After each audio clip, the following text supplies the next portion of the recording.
Hello guys! Ayan po, nagkakagulo na po ang mga kuting.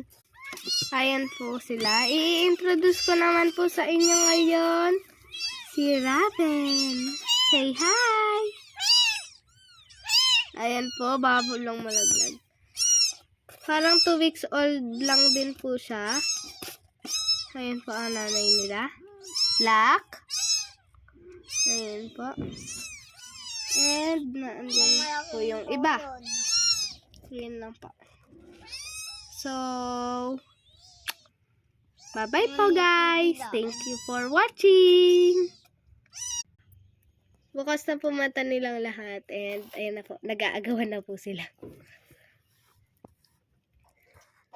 So, sa next part po naman ay i-introduce ko po si Camila. Bye-bye!